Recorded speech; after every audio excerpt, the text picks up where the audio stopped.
I'm Christian, I play guitar. I'm Casey, I play bass. I'm Donnie, I play drums. We are Whores. And you're watching Metal Nexus.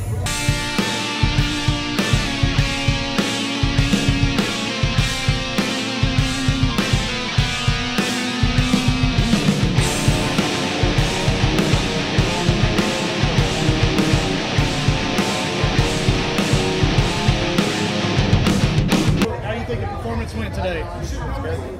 Pretty good? Pretty awesome. It's hard to critique yourself sometimes, right?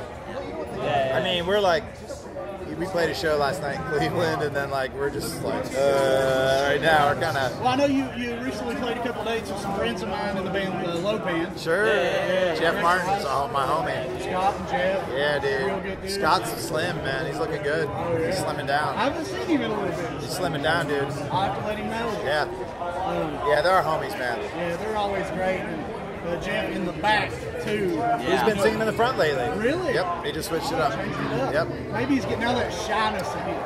I mean, Jesse sets his drums up in the front. You know Low Pan. So Jeff's not shy at all. So they kind of are in a straight line now, you know? Oh, yeah? Yeah. So you got some dates coming up with 68. You do. Too, right? Yep. Is that, how many dates are on that? Just 4. 4, and then Coldaluna? Yeah. Yeah. So mixing up, was it like 4 dates with 68? How many with Coldaluna? I think 6, 5 or 6. Yeah, I knew it was just a handful. 5. Yeah, I'm not sure. I mean, that's all the dates I have, so yeah. So I know you still play a lot of the material from the EPs. Yeah. And how many songs did you play today from Gold? From Gold? Just one, I think. No, 2. 2. No, Yeah, Plate Work, and then Trophy. So 2, yeah. But we only have 30-minute set. But It's got 30 set, but I mean, we've been playing so many different audiences. It's pretty much every song is new. Yeah. To everybody. So how important is it, do you think, to keep the EP stuff within your set list? Well, I mean, as time progresses, it'll be, less important. But if I go see Rat better play Round and Round, or I am fucking leaving. Right. So, not that we have a Round and Round, but there's nothing worse than like going to go see Paul McCartney and he plays his whole new record. You're like, I don't give a shit about your new record, dude. Paperback Writer, now. So, no, you know what I'm saying. You got to mix it up. We don't want to do all one or all the other. So we try to do a nice mix. So, Gold got a lot of praise from critics. A lot of people said, must hear album, must see band. I think it made Rolling Stone's top 20. It did. And how do you take stuff like that? And Rolling Stone being such a pretty mainstream, it's rare that someone with like the sludgy sound like you guys have makes one of their lists like that. How did you receive that or take it, or how did it make you feel as a band? It's like, wow, really? Yeah, Sabbath was on that list. It's like, how are we shoulder to shoulder with Black Sabbath? How did this happen? Were you kind of shocked at first? Yes, absolutely. So whenever you put the final touches on the album, did you realize then that it was something special? It's always special to us. Is every album like that when you're finally done with it? It's like a labor of love, top deal, there's... No, I hate it right when we're done. I do. But then I go back, and then when people are saying like, oh, I never listen to my own records, it's like, records might not be that good then, because I listened to ours recently, and like, I love it now. I think it's great. So I know you probably play the songs over so many times or heard so much. It does kind of feel a little bit old at the end of the recording process. Yeah. So how do you kick it in gear whenever you get ready to tour and promote the album to make those songs feel fresh to you? Or do you just grit your teeth and bear with it? Well, they kind of feel new anyway, because you're in the studio, you're all playing at separate times and shit, and finally getting together as a band. And like, You have to learn it. Yeah, you got to learn the song. Yeah. So the video for I see you're also wearing the black t-shirt was by one of the writers that he worked on Jackass. Yeah, Whitey. Whitney McConnell. Whitey, yeah. So how did that connect? How did that connection come? We met him through Red Fang, sort of. Oh, yeah? He did their videos. He did their videos? Yeah. Man, their videos are awesome. Whitey did those videos. Yeah, I didn't realize that. Yeah. So we were out playing in... Whitey sent me a message on Facebook, but he was introduced to us because Red Fang and us used to have the same agent. This is before we toured with them or anything.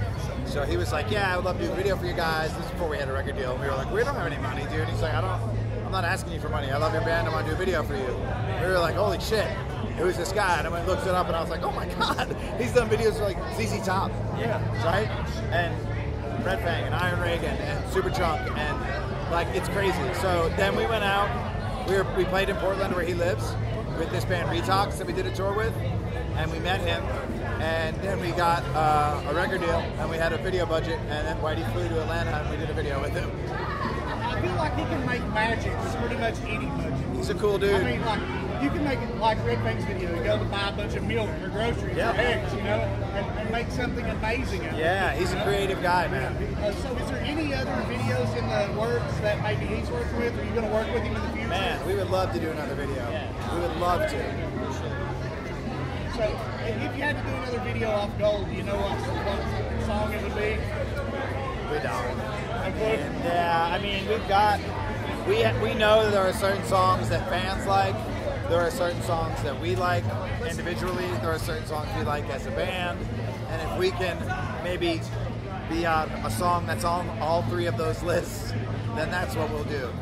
Do you feel that those songs differ usually between what you like the most and fans like the most? You can never tell. Yeah. And it changes over time too, because like a song I thought was like one of the first songs we wrote for the record, I was like, this is so badass, it sounds like this, that, and the other, and then we get it and we write it and we record it and it sounds nothing, it's still rad, but rad in a very different way. It sounds nothing like what it used to sound like. It's crazy, so it changes over time. Now, with the band name as Whores, I'm sure you've seen that, you know, where Disney on some of the House of Blues, they banned some bands from playing there because of their name or their lyrical content or anything like that. How do you feel about censorship within music or banning bands because of their name, their lyrical content, or anything like that? What's your thoughts on it? Slippery slope, man.